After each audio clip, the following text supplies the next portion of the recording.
this is a waterfowl lanyard. Yeah, this is like probably like Gen 5. I made a bunch that they didn't look like this at the beginning. One of my trademarks is I started putting the American flag in there. So about 90% of those have the flag. People really like that. And then I made it so I could have these quick disconnects, so you can put calls, you can add more drops. If you're not using them, you can take them off, stuff like that. I put this microcord weave in there. So you made these loops for duck calls? Yep, duck calls, and it's a double, so it hooks to the barrel and the insert. So you don't, if it comes apart, you don't lose one or the other. And then this would be for like a whistle. Yeah, like a Drake whistle. Drake whistle, and this would be for like your whistle for your dog. Whistle for your dog, or a finisher. Oh yeah. I keep a finisher on there too. That's a good idea, finisher. I didn't think about that. So this was kind of the first type lanyard, but this is generation 5 basically. Yeah, it's all paracord, the whole all thing. Paracord. Well, and this is awesome. a customer that had bought that, so he ordered this tote that matches to go along with it. And now what's a tote?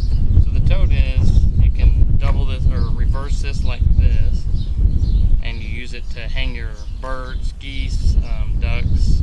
You just put their heads through there, or their feet, whatever you choose. And then you can use it to, you can hang it up with that. So a carabiner. Yep, to like hang it in a tree, or hanging on a tree or something, or you can just have these hooked to like a nail or something, and then keep this in your bag, and when you get ready to carry it out and put it around your neck, you can just hook them back on there. And then you just, it's a game tote. So you're taking your so this is kind of in a set. That's a match set. Yeah, Wow, it's like a combo. So I'll sell those sometimes for people that just want them to match identical, and both of them have the flag in the neck. Wow, that's awesome.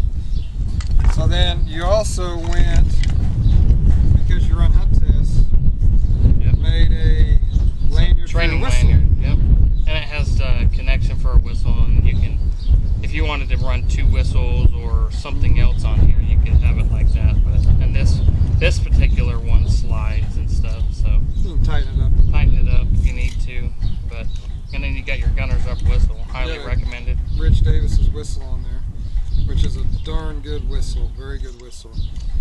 Okay, so this is also paracord. Yep. And then also for running dogs, came up with this lead. Handle lead. Gives you some really good power, and then you put a chain on it. Yep, and I like it how it's short, so you're not dealing with a bunch of material. You can just kind of you can just stick it in your pocket. Stick it in your pocket when you get up to the line. Yeah. It makes it a lot easier. And this is made out of paracord also. Yeah. Great, so it kind of goes along with the theme. So you could get like all of them to match. You could get like a lanyard for running dogs. Right. You can get anything you want. You could get anything I make to match. That's awesome. That's awesome right there. And and another thing is a paracord as a slip lead. Yeah. They just go around the dogs. Yeah. Dogs like that, then. And that's really easy for a hunt test. You just have it around the dog's neck, pull it off, and just stick it in your pocket. It makes it really simple. Yeah, if you're running a senior or master, and where you don't have a collar on the dog, and like junior, these are great. I use one of these all the time. And that's what I switched to once.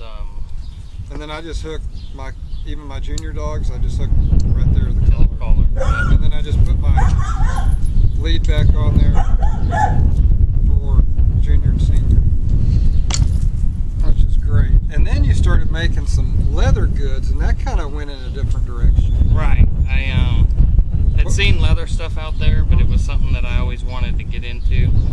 So I got with Casey at Traditions Leathercraft. I did a class there and made a knife sheath, and I had asked him if he could help me make something leather, because I wanted to make these leather game haulers like this. So like a game tote out of leather. Yes. And I have one of these. It's awesome. I use it a lot. And this one is mine, of course, but I made it, and this is like a first gen, you know, but people still love these. It just depends on what setup you want. And I get them all laser engraved. I can add conchos to it. This one says Navy, and then has a buffalo nickel on there, stuff like that. Got the flag with ducks, and and the Master Chief anchor. So this is like one that I first started making, and then moved up to this one right here, which I can show you the neck on this one. And this is natural leather. This was a leather that was already dyed and ready to go.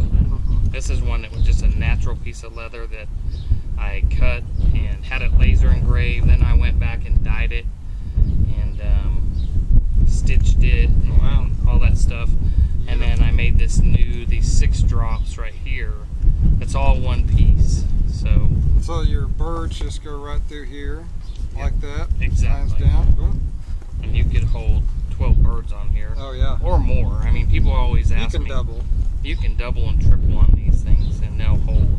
But I tell you, 12 birds is pretty heavy. Oh yeah. Yeah. I mean, that's a lot of birds. Especially if it was 12 geese. But Yeah, there you go. You can kind of see what it looks like. Ooh, that is beautiful. That one turned out really nice. And then I went from that. And then the conchos on this are really pretty too. Navy. Oh my gosh. Yeah. That is beautiful. Indian buffalo head nickel. Yep. That's awesome. And then I kind of started making hybrid leather / paracord lanyards. Ooh. This one's still not finished all the way. It needs the backing like this and to be stitched, which I'll get done this week, and then that one's going to be sent out to a customer. And it's one of Gabe's favorite. It's OU, so he really loves that one. I went to OSU. That's why he's saying that. It has the flag with the ducks, the OU laser engraved, and then the person's name on the neck. And I actually dyed this. It was a natural leather as well. I dyed it to it's mahogany is the dye color, but it matched really well, so that's why I It made looks it beautiful. I love that hybrid look where you have the leather neck and then the paracord bottom. That's just an awesome. It seems like it'd be really tough. It's very tough, and the thing is, you can really make it your own. You know, get whatever you want laser engraved in there, and that's what I try and do. Custom. All my work is custom done. I don't just make a bunch of stuff and sell it. I do it order by order, and I do everything myself, so I can't keep up with the demand. So I can't make like 100 lanyards and try and sell them to a store or something. I just do it as orders come in through mainly Facebook is where I do it. So, and the last thing I started making. Let me show this one real quick. Look at that. And that one was a natural leather that I custom stamped. I did the basket weaving and put my name in the back with stamping, and then built a bottom paracord lanyard for it to match. That is absolutely beautiful. I mean, my goodness gracious. The basket weave there's some work in that basket weave. Oh, I don't do a lot of that. Real close friends and family mainly, but for the right price I would do it, you know. But yeah. And then I started making these holsters. Look at that. And oh my gosh, and this is for is this a Smith? Smith & Wesson, yeah, 40 S&W. And I did all the basket weaving and all that on that. So. Ooh, that is beautiful. And the last one was the same thing. It's a holster that I made for my wife. And this is a Glock 9mm, a Glock 45. And you always learn from your mistakes. See how her initials are more centered? Mine was a little off there. So I learned when I made hers, I had actually pushed it in and made sure that it would be centered. Because you want your wife to have the best stuff anyways. And I put around the edge to keep the natural look, you put like it's almost like a dye, and it just goes on the edges. Anywhere you don't want the stain to soak in, you put it. So I did it on the letters and around the edge. And then I dyed the rest mahogany and put a sheen on there and gave it to my wife. Everybody needs one of these. Oh my goodness gracious. I mean, that looked real good. Right there. That's beautiful. Beautiful. Well, thank you, Tony. Oh, yeah. That was freaking awesome, brother. Thank you.